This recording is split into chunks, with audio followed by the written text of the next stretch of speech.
All right. So this first line, I think, is the most important thing that I want everybody here to walk away with, because I can take the next, would you give me 10 minutes at this point? Probably send everybody out of here at 11:30. You're not going to learn how to do my job in the time that you're here.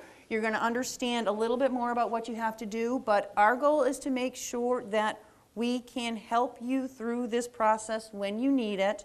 One of the things that I like to say is you can leave a lot of your troubles on my conference room table, not all of them, because you will have homework frequently, and I will nag you for it. But as much as that I can take off of your plate and say, I can do this for you, and I can do this for you, and I can do this for you, that's my job. And I'm also going to tell you this is what the process looks like. It's not never ending. Sometimes it may feel like a black hole depending on, there are certain issues that can take a little longer than others. But it will end, I can promise you that.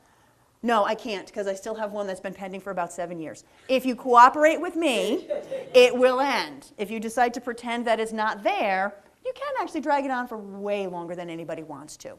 But we do have a process in place that we've worked really, really hard on. Erin has helped me a ton with this to make sure that every single step that needs to be completed is, and we'll check it off, and we will follow up with you way more than you want to hear from us about every single thing that we still need from you. And so we have steps that we know need to be done. They will differ depending on what your plan looks like, what your assets are, married, single, what have you. But they're there, and there's a system to be established. There's information that we give you ahead of time. We'll give it to you in writing again, because at that point in time, not the best time to take in all of this. That's why we do this meeting now, while everybody is alive and mostly well, so that you can learn it a little bit more easily than, okay, I was at the funeral yesterday and I'm at the lawyer's office today and my head is really not screwed on straight at all. So we'll give you the time frame, we'll tell you the steps, and we'll tell you who's doing what. And that may change as we go along. If I say, that's great, you signed an authorization and I'm trying to get information from you. Some of you who've worked with us on the Medicaid end know that getting information out of a financial institution can be next to impossible thanks to Privacy Act and whatnot. So there may be times I say, look, I've tried 4 times. Please help me with this. We'll do a conference call. You can come in, or if you can just stop at the local bank and find that nice teller who's going to be like, sure, I'll get you what you need, as opposed to the corporate office who's just stuck it aside and we're never going to see it in time. So what the steps we take are depends on, it's back to our funding. How are your assets owned? If they're in your trust, we're going to follow the rules of the trust document. If they're in their individual name, we're going to follow the rules that your will has set out. If they're joint, well, then they're going to pass that way. So we're going to look at the assets with that asset detail report that we send out to you every January. Critical for me to get started. I might not have met with you when we did the initial planning. I might not know everything that you have. That's my checklist. And if you're not a surviving spouse, maybe you're a child who's trying to pick this up, you may not know absolutely everything that your parent owned. I don't know what my mom has and where they are. I've got some ideas, but not every last bit of it. So if I have this sheet that we can start with, so my update that when we send it to you, let us know where things are, if something's changed, if something's moved, because then we'll know, hey, there's this life insurance policy out there that is not going to show up on a tax return. It hasn't been active. You don't get regular statements on it. But shoot, there's $50,000 that we don't want to leave on the table. You had that one, didn't you? Some assets may need to be probated. Those are your individually owned assets that don't have a beneficiary designation. Those are the things that your will catches. Most of you here have trust-based plans that will avoid a whole lot of probate involvement, but you may have left that one checking account in your individual name. You may have forgotten an asset or a beneficiary designation. That's an asset that'll pass through the probate process. And if you want to avoid that, you've got by contract would be whatever your beneficiary designation is. If you've got joint ownership, if it's in your trust, operation of law or living trust. So this is the overall view of everything that needs to be done when somebody passes away. Pre-maturation, you've got some kind of a plan in place. If you're here, you've got some kind of a plan in place. So you've got a trust-based plan or you've got a will-based plan. You've told us what you have, who you want it to go to, how much they're going to get it, and how you want it dealt with at that point in time. If you've got a trust, you've got a little more detail in it.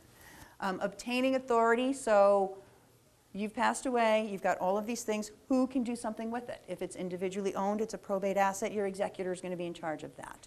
If it's a trust asset, your successor trustee is going to step in and take charge of that.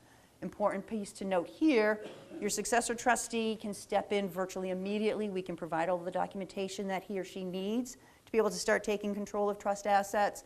To get authority to deal with probate assets requires the approval of the probate court, and that can take weeks to a couple months. controlling the property, so you've got access to it. Now you want to make sure that you've transferred assets into maybe the name of the estate, because that individually owned account can't be accessed anymore by the decedent. If you've got items in the house that need to be kept safe, if you don't want to leave very valuable items in an empty house, those kinds of things. You're going to take an inventory of everything as you're discovering what it is, because you're going to need to report either to the beneficiaries of your trust or to the heirs in the probate process about what you have, what it's worth on the date of death, and you're going to want to keep track of what those items are and what they're valued for accounting purposes, for any tax returns that need to be done, for the estate tax return that I'll talk about a little bit more, which is the CT 706 or the CT 706 NT for not taxable. That's basically a determination on, is the taxable estate over or under $2 million in Connecticut. Can I ask a question on the Of course. valuation? If they have real estate, is it worth having an independent appraisal done at the time of death? Absolutely. If it's a surviving spouse who's going to live in the house and most likely pass it on at his or her death, slightly less important, but yes, if it's the second spouse to die, I would say get the appraisal, because you've got capital gains issues and you want to be able to absolutely finitely determine what that value was. Nobody, 2 years down the road wants the IRS sending a letter saying, hey, I'm not really sure about that valuation that you included. Nobody wants to get a letter from the IRS, period. For a couple $100, I advise everybody to get that done. Taking care of business, so you've got your inventory, you've gotten your evaluation, you've got maybe bills coming in and expenses that need to be paid, whether that's decedent's expenses or administration expenses. You're doing what needs to be done to move the process along, because again, nobody wants to do this for years. Dealing with creditors and claims, there may be bills coming in that you say, yep, I know that this is legitimate and it needs to be paid. You had maybe a caregiver in the home, you want to make sure that that person's taken care of. Otherwise, you get a credit card bill and you say, I'm pretty sure they weren't in New Jersey the day after they died, I'm not paying this one. So taking care of those things. Pay what's legit, don't pay what's not, figure it out in between, and we'll help with that as well. When all of this is done and you've gotten to, you're pretty sure you know everything that's out there for assets, everything that's out there for claims, you've done what you need to do, it's time to do a final accounting to the probate court, meaning you'll tell them, this is what we started with, this is what came in, this is what went out, this is what we got left, this is what we want to do with it. And then, please, please, please, can I do what I just said I wanted to do? And then you can make your distributions once you've gotten the authority to do that. And what I'd like to do, and it's not required, but it's a best practice, is we're not making big distributions from your trust until we've gotten the probate matter settled. Because if we distribute a lot of things out and then you don't have it anymore, it's, if it's all gone, it's really hard for a trustee or an executor to say, I need some of that money back. Anybody want to give it back after they've gotten it and spent it? Most likely not. Yes? When you submit the final accounting to the probate court, normal, how long does it take for the probate court to approve it? Honestly, there is a range of normal, and it can be, what we like to do when we submit it. If we have cooperative family members, we'll send a copy to everybody who's an interested party, and we'll say, hey, take a look at this, and if you have no objection to it, sign this waiver. So if we send in the final accounting, we send in waiver forms where everybody says, looked at it, no problem, a couple weeks. If it's something where either family members aren't really good about being responsive, haven't taken a look at it, or have issues, which happens very rarely in our practice, but it's available. I mean, it could take a month or two. And some of it just depends on the pace of the probate court, because we will call sometimes for something that's been sitting there for a while and be like, it's fifth on Sue's desk, and she's on vacation this week, so no one else is going to touch it till she comes back. But I don't think I've seen one take more than a couple months to get approved. And then, like I said, we'll do some distributions. So, I think we've talked about communication an awful lot already. If you don't know what the plan looks like, you're going to have a whole lot harder time stepping in and doing what needs to be done. And if everybody in the family knows what the plan looks like, maybe you've got, certain trust shares set up for most of the children, but maybe you've got one child with special needs and you've done something a little bit differently because you want to make sure that their public benefits are protected. It's not a real good idea for them to find out that they're being treated differently after you've passed away. If you have children that are not expecting outcomes, that's where you can start to see some anxiety and some tension grow between them. So if you talk to everybody ahead of time about what your plan looks like and why you're doing what you're doing, this part gets a lot smoother for me and a lot smoother for whichever one of you has been chosen to be in charge of administering all of it going down the road. And talking to the people who are going to be named. We've had people come in and say, I thought my brother was going to be doing all of this, and why is my name listed first? They may know a little bit less about what the family situation is because they weren't the ones that were in there. So, we can educate them a little bit if we've been involved in the pre-planning, but to let people know what is expected of them, kind of like what Hank was talking about with the healthcare choices. If you know you've named somebody who isn't good with numbers, isn't good with paperwork, is really not timely, it's probably not your best first choice, even if they are the oldest, because that's a lot of people's go-to, is I'll start here and I'll work my way down. The child who got transferred to Singapore, probably not your best choice. So again, part of the LifeBridge program, here's a gentle reminder as well, if you have those kinds of changes in your family and you know that your plan has named somebody who's not appropriate anymore, let us know and let us fix that while it's still more fixable than at this point in time. And just so that they understand that this is a job. And most family members choose not to be paid for the time they put into it. And they will say that very happily the first time I meet with them. And then 9 months later, if they've been slogging on the phone because I couldn't get everything, they're like, why on earth did I tell everybody that I would just make this happen? Because it's time, it's effort, it's annoyance, and it's also still, it's keeping the grief more top of mind because you have to deal with this on a regular basis. And there's very little I can do for that. Yeah. I actually have a question for the Sure. slide before. Okay. When he passes away, we have his trust account at another bank, of course, with his bank account, he can't take any more money, it's closed down. We're gonna pay all the bills from the other trust account. It's a trust, so not true. Okay. If it's irrevocable. If it's revocable trust, he has a trust account, a house and trust account, paying the bills for that. You can pay the bills from the account in the revocable trust. It's unlike an estate, and that's one of the reasons why we use revocable trust, is because it doesn't get frozen as a personally owned account would be. The question I have is there a rule of thumb how much money should be in that trust account to pay his bills, or no? No, it's going to be different in every single situation. And I won't be able to go back to his basic bank account that he has frozen. no, it's not frozen. That's the point I'm saying. Because it's in a revocable trust, it is not frozen. Only If- the individually named account would be. And that's only until the period of time that you get named as executor. And I will, yeah. And that is one of the key advantages of, like you said, what's nice about a trust is a probate asset is effectively frozen until an executor is appointed, and that process can take longer than we want for any number of reasons. The other thing that I will put out there too is, for the most part, there is very little that needs to be done immediately upon somebody's death.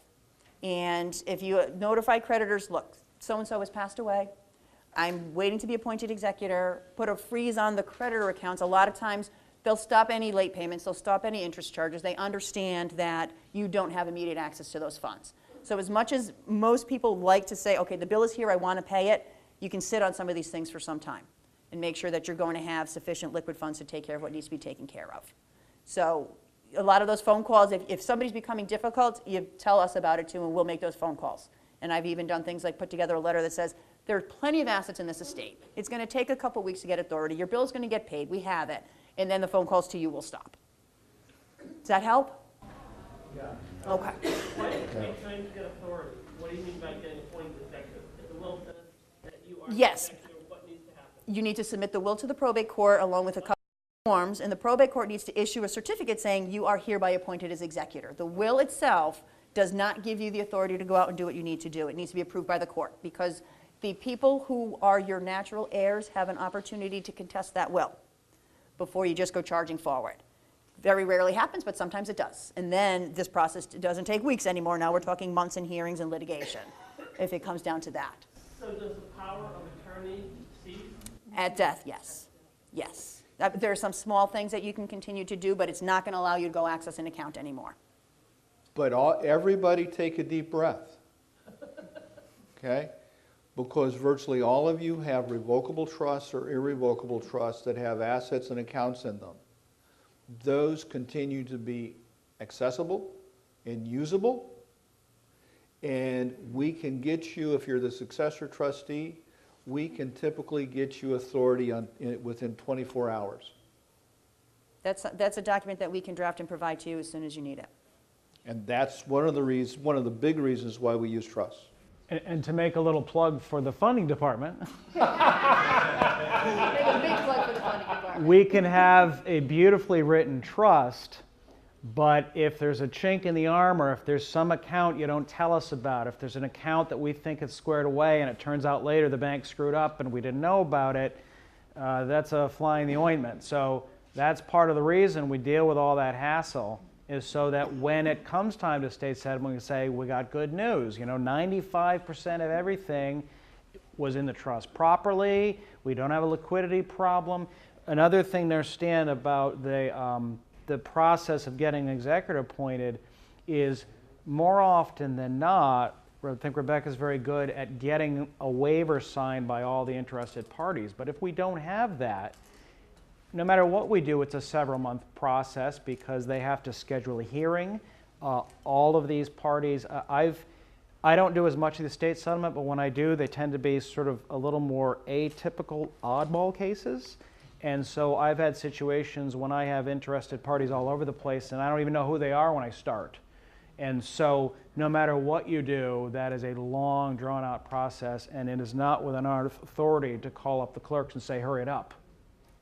You can do that once or twice with certain things that are important, but if you cry wolf too often, You really gotta that, sweet talk 'em that fifth first. in the queue is now 15th, and we dropped it on the floor. And Okay, Yeah.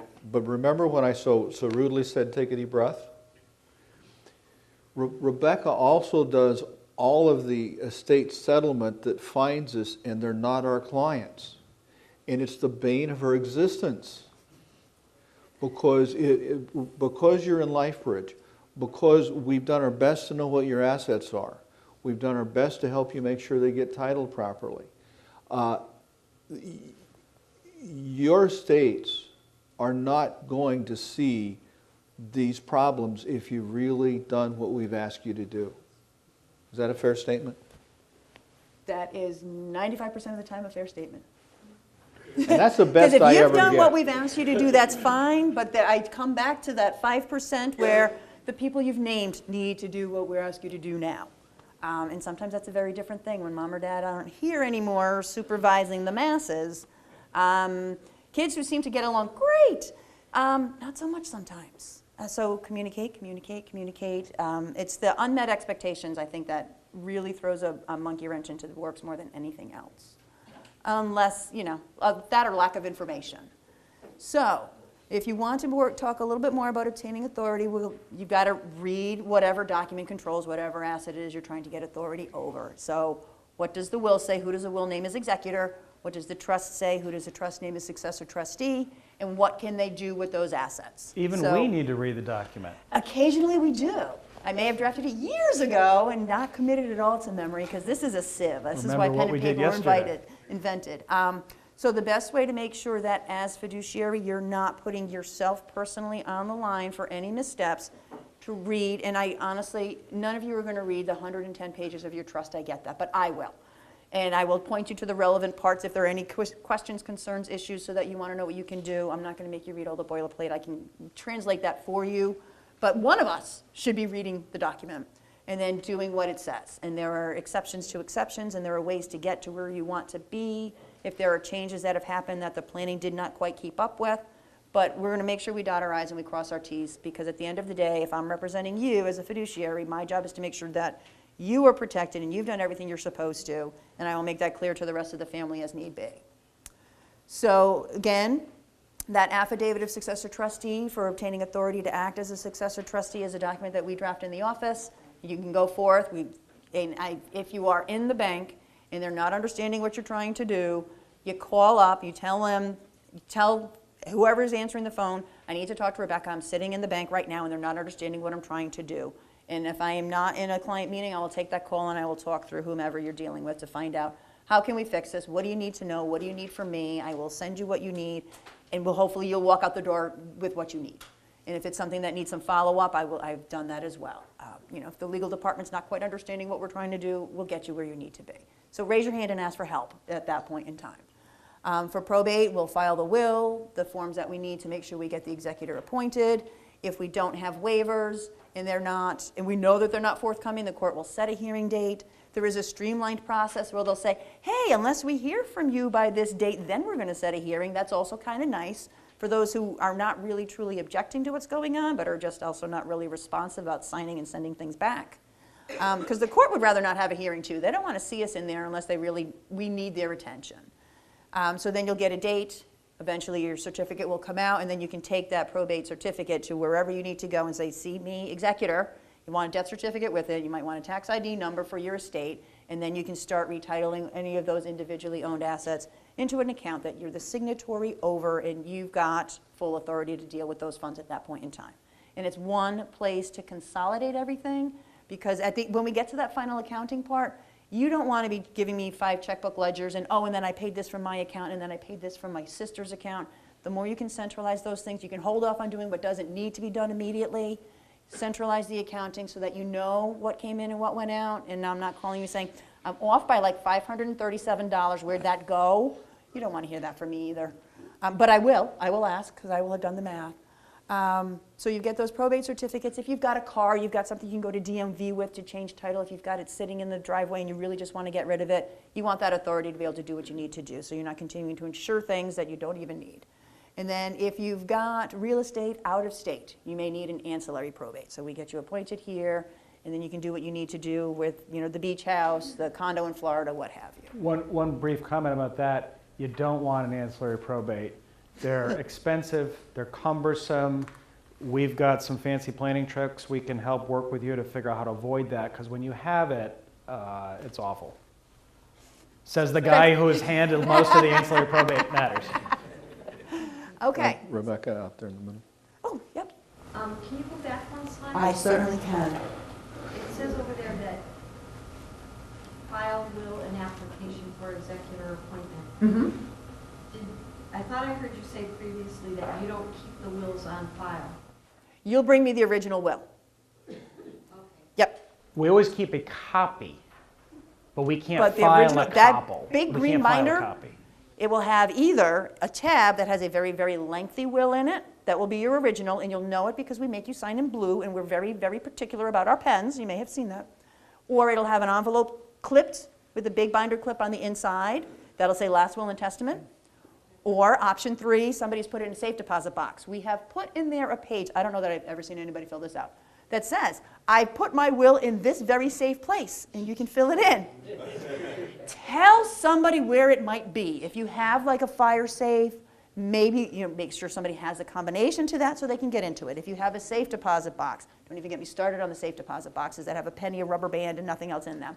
But make sure somebody knows that you have the safe deposit box, that's where your documents are, and where the key is, so nobody has to drill it open. So yeah, you're going to bring me the original, and I'm going to send that to court, and you'll never see that original again. Okay. Again, you're going to read the document. You're going to do what it says you can do. You're not going to do what it says you can't do.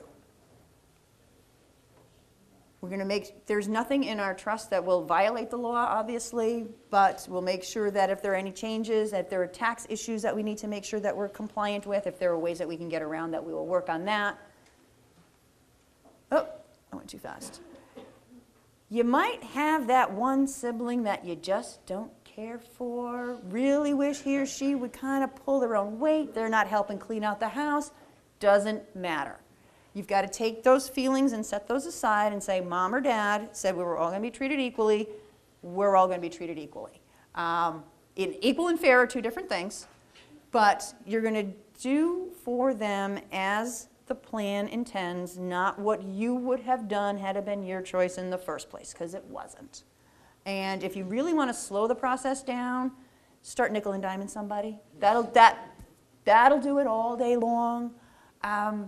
And also, more communication really, really necessary at this stage too, because no one is going to pass away and have their estate settled, wrapped up, and distributions out in a week and a half.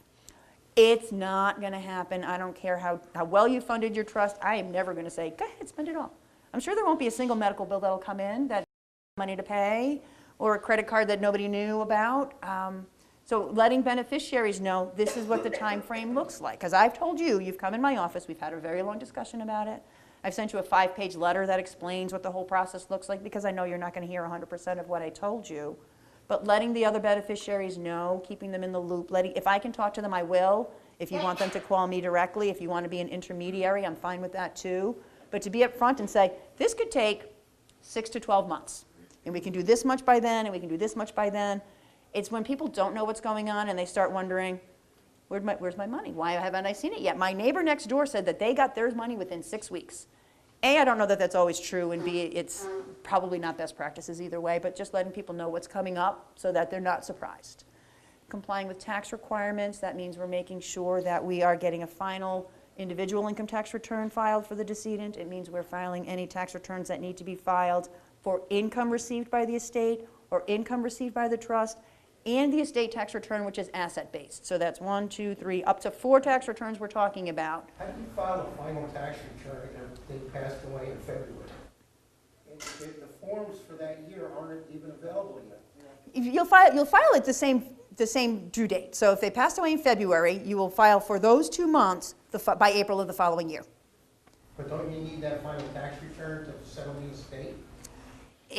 It depends on what you think is going to be on there. And so if we're talking, I mean, if you need to, make sure that you've got a reserve account left before we distribute 100%. We'll look at the prior year tax returns. We'll say, what does it usually look like? We'll know what the 2 months of income were, because it's definitely going to be a whole, if we've already looked at investment accounts at this point. We're talking about mostly people who are retired. So we can make an estimate. If we think that there's going to be tax due, we'll hold a reserve, and you can finish up just about everything else but that. But no, we can't file a tax return if forms aren't available. IRS won't accept it. So then you're going to segregate those trust and estate assets. If it's a trust asset, you keep it in the name of an account in the trust. If it's a probate asset, you keep it in an account in the name of the estate. You try not to mingle them. If you need to loan money from one to the other, that's an option, but we're going to document that so that we know what happened and where it went, because you may have different beneficiaries. Most of you have a plan that is coordinated. If it's somebody who comes in off the street, maybe less so. Preserving and investing. If you've got very volatile investments, and this is the most financial advice I will ever give anybody. If you don't think it's going to maintain value, you're going to want to liquidate, you're going to want to make it safe, and you're going to want to talk to a financial advisor about it. You're going to need a certain amount of liquidity anyway. If you've got a very large estate that you think is going to take a long time, you may want to make sure that you're investing it for some kind of growth, but it's a whole lot easier, as Hank says, to apologize for not making money than to apologize for losing money. So making sure that you've got the assets properly invested and safe from dissipation. And then keep and render a full and accurate record in accounting. Somebody may want to know every last thing you did. Not everybody does.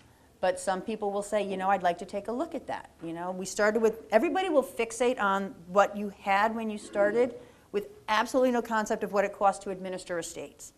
So they'll say, well, but the estate tax return said we had $400,000. How come I'm only getting 80 and not 100? There were 4 of us. Well, because the probate court fee was paid, and there were ongoing real estate expenses until the house sold, and my fee was paid, and anything else, you know, we had CPAs, we had appraisals, those kinds of things that have to be done. So you want to make sure you know what you've done with the funds, and anything that's come in, you want to make sure that you've tracked it as well. Nobody wants to, and one of the things that we will also do too is do a quick search on the Connecticut Big List. Most of you familiar with the unclaimed property lists around here? You'd be surprised who shows up on that. And sometimes it's not just a $5 account that you left behind. What's the largest I think we've gotten? Upwards of $10,000? I saw like a $15,000 once. Yeah, said somebody had just forgotten about, and had an account had gone dormant for years, so that's always a nice surprise.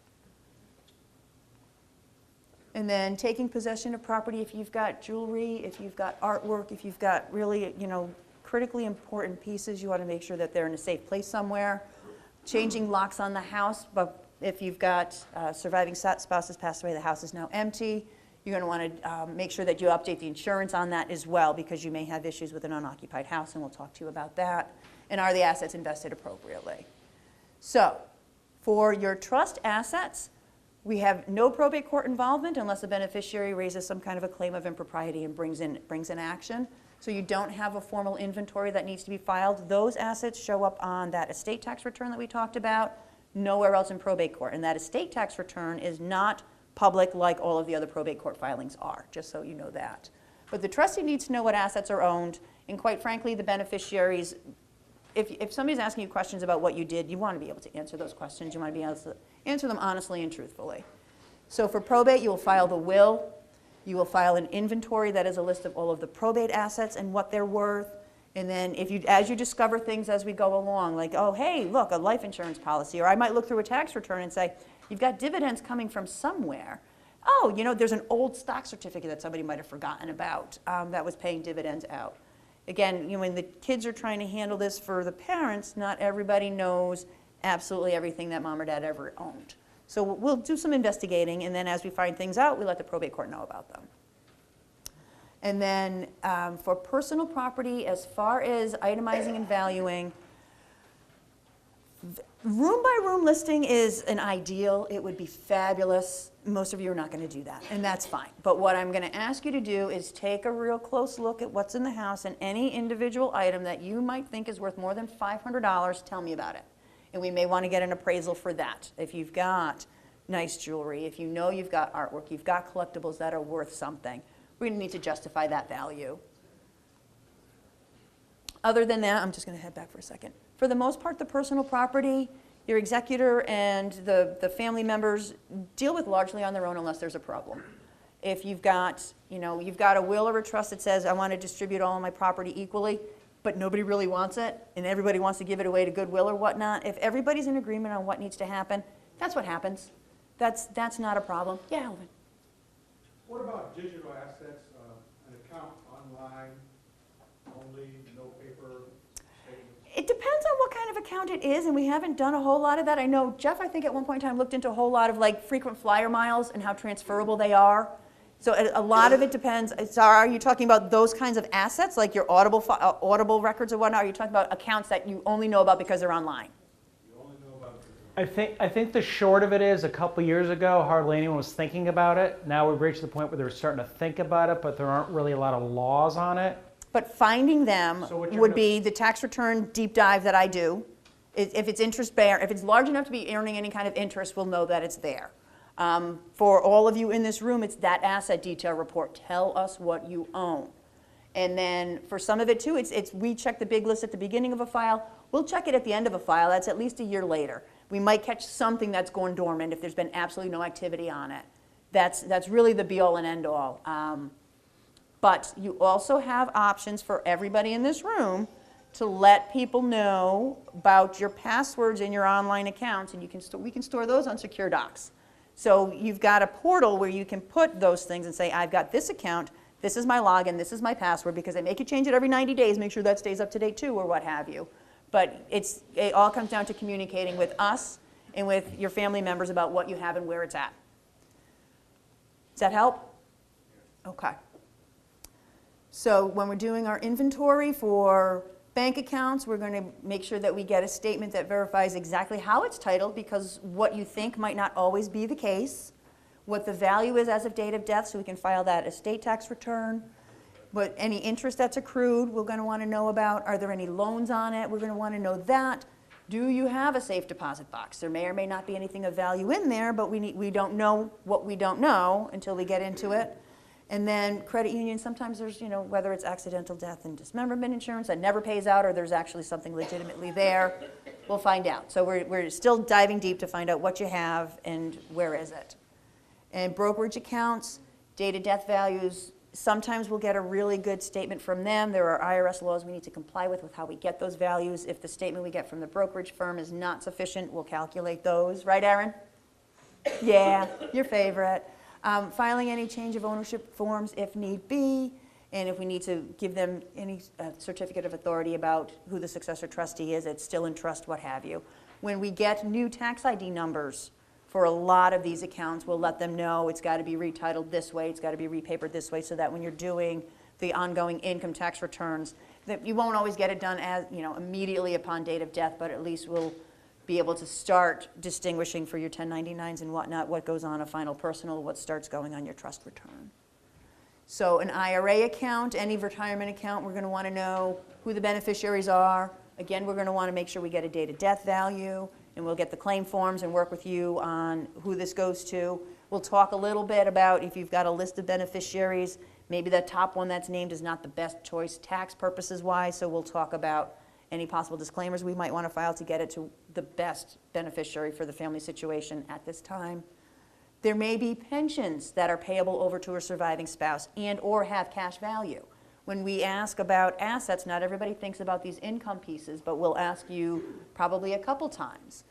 State teacher pensions in particular, they're, I don't know, state pension A through Q, they all have different pay-ins, they all have different payouts, they all have different beneficiary options. There may be a lump sum that is due to somebody.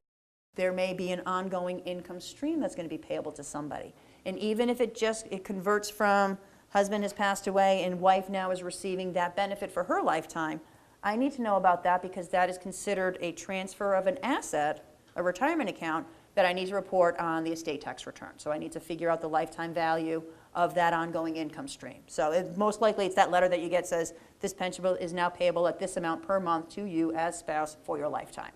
So we'll be asking for that. I just said we might want to make sure that we drop down to a second beneficiary or third beneficiary. Can't do that if you've already filed the forms, taken the money out of the account, and put it in yours. So unless and until there is an urgent and critical need for money out of a retirement account, for tax purposes, for planning purposes, touch that last and talk to me first. So, and this is more Jeff's problem when we're naming beneficiaries during the funding process to make sure that we're naming a trust that is in existence, is valid at the time, and then we're going to make sure that if you've got a whole lot of wealth in IRAs, retirement accounts, and you've got a lot of income tax issues that you don't have with other assets that will get a step up in basis at your death and aren't going to be causing a whole lot of income problems, that again could be another whole day presentation about what you want to do with retirement assets. And as we keep trying to stress, the rules here are super complicated when it comes to the retirement rules, the distributions, the beneficiary designations. So please talk to us. Let us help you. If you think you can do it on your own, good luck, because there's lots of pitfalls for the unwary. I'm not that hard to talk to. I really am. So if you've got life insurance, we're going to request claim forms for you. We're going to make sure we verify who the owner was, who the insured was, who the beneficiaries are, and then we'll make sure that they'll send us, for life insurance policies in particular, there's a form that we get from them that gives us the value for reporting on the estate tax return.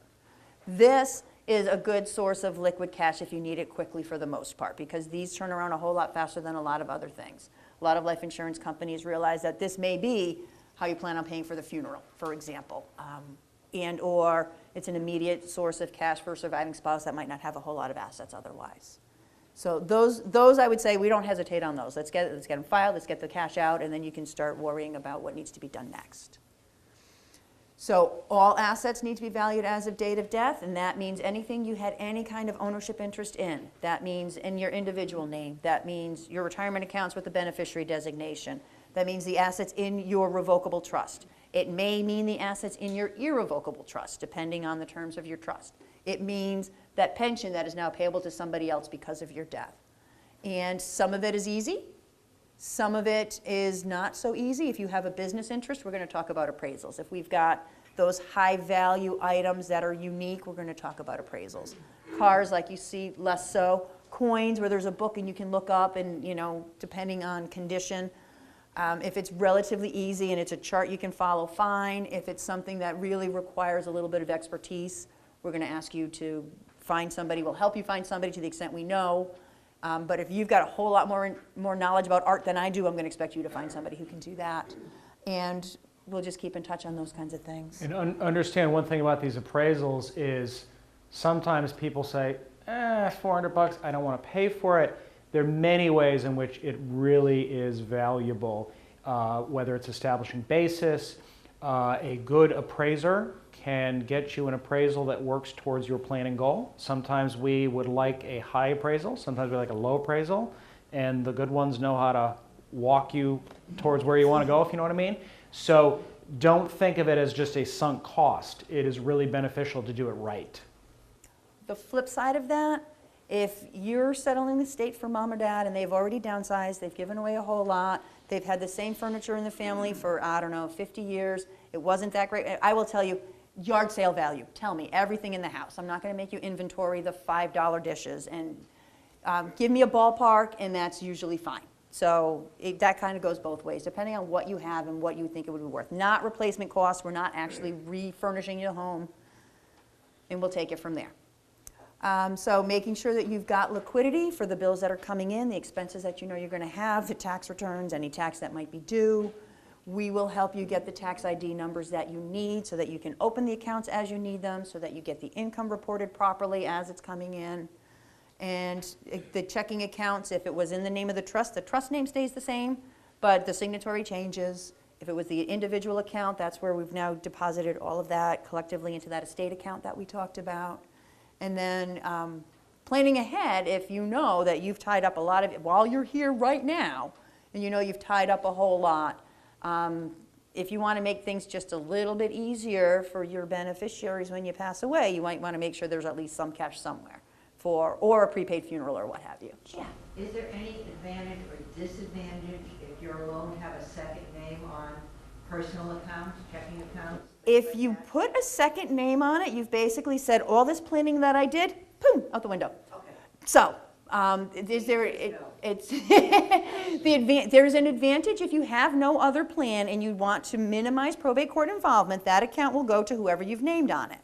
If you're talking about your small household account that you want somebody to be able to get access to right away, it depends on what your goals are. Depends on the value that you've got in there and everything else that you've done. So it's one of those it depends things. So there is value, but if you've got that revocable trust and that account is in the name of the revocable trust and you've got a successor trustee who can step in just as quickly, that would be plan A. Even the little account that you say to yourself, I'm not keeping much in it, I think Rebecca can attest to the fact that even small accounts, the hassle factor with estate settlement can be much more. That would be far better if you just went to the bank and got it in the trust from the get-go. And if that second person is not your executor, now you've got two people that we're trying to deal with. And it's not your go-to. Yeah, the short answer to Sue's question is, as she figured out, the answer is no, don't put somebody else on your account because somebody told you that makes things easier. The long answer is don't take your neighbor's advice on estate planning. That was short too. So we'll make sure that if there's a probate estate filed and it is a full formal probate estate, there will be a legal notice to creditors that gets published in the newspaper, a time frame that will run that will allow creditors 150 days to come forward with any claims. They can show up if they need to. They can appear at any hearings, and if you can pay them or dispute the claim, as we talked about. Anybody that we know about will generally send a letter to saying, hey, you know what, we're representing, send us anything that you think might be due and payable. We can try and shorten that period a little bit. And if it's an insolvent estate, we want to let people know that pretty much right away, because that's the repeated calls from the credit card collection company that you don't want to have to deal with. Those are the kinds of calls that we can make and say, look, it's an insolvent estate. We've got $200 of probate assets. You're nowhere near the top of the line for who's going to get anything out of this. They pretty much understand that process. They don't want to spend a whole lot of money collecting on something that they know is uncollectible. So we get that information out there right away as well. So we'll deal with any proofs of claim that come in, any claims from creditors. Like I said, if it's legitimate and you think it's owed, you'll pay it. If you've never heard of this company before, we may ask for a little bit more information on it. Yep. So he dies, he owes money, the credit card I don't know about, they're gonna call the executor over and over again, they know the money, is that? They can. Once you've opened they'll keep in touch with whoever they have on record. And then when there's a probate estate opened, because they will comb those notices to creditors, then they can find out any information that's in the probate file about who the executor is, and they can find out who your attorney is as well, and start communicating. Some are more aggressive than others. If you've got utility companies and you want to keep utilities running even on an empty house just because you need to keep it safe and operational for showing purposes, utility companies can get a little bit pushy on these kinds of things too. That example I gave you about the letter that I sent saying, look, plenty of assets, we'll take care of you as soon as we have the authority was for a utility company to make sure that the light stayed on. So you can get collection calls. Credit card companies will turn things over to their collection agencies relatively quickly if you don't keep in touch with them. If you do, like I said, these things tend to go away quietly. Unfortunately, A lot of times they will close these files. You're not going to get something in writing saying, I'm forgiving this $20,000 debt. You'll just stop getting the bills. So there's not a whole lot of closure there, but if they're not asking you for money, okay. You know, by the time we wrap all of this up, we're pretty much going to be under the assumption that this bill has gone away. This creditor is done collecting. What about a cosign on a student loan for a grandchild? Can that education creditor come make a claim to the estate? If the cosigner that passed, depending on what that agreement actually says, probably. If you incurred a responsibility for a debt, now if the grandchild is still paying that loan, chances are they're not going to know. So we see the same thing with mortgages. You know, somebody, homeowners jointly on the mortgage, first one passes away. If those payments keep coming in, no one's looking for trouble. But if, you know, say the grandchild hasn't found a job, isn't paying on the student loan, and the grandparent has been paying all along, and those payments stop, I'm pretty sure that somebody's going to show up looking for that. Well, and there are many different types of student loans. They're fully federally guaranteed loans, they're privately made loans, and they all have different rules. So, you know, the only accurate answer is it depends once you know all the facts.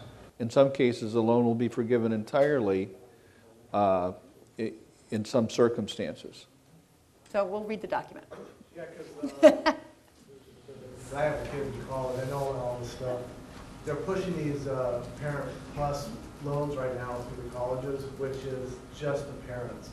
So if the parent, while these parents are taking out these loans, the kid has no responsibility. No skin in the game with that, huh? Yeah, it's getting clearer and clearer what's going on here, but a lot of parents are just dying out. The loan gets dissolved because they have no assets to pay for it. And well, and I'm guessing this is because the job market is what it is, and the kids are not as employable as maybe 10, 20 years ago. So, yeah, colleges aren't stupid. Yes, so it's strictly the parents' responsibility. So you need to read what you sign before you sign it and decide if it's going to work for you going forward.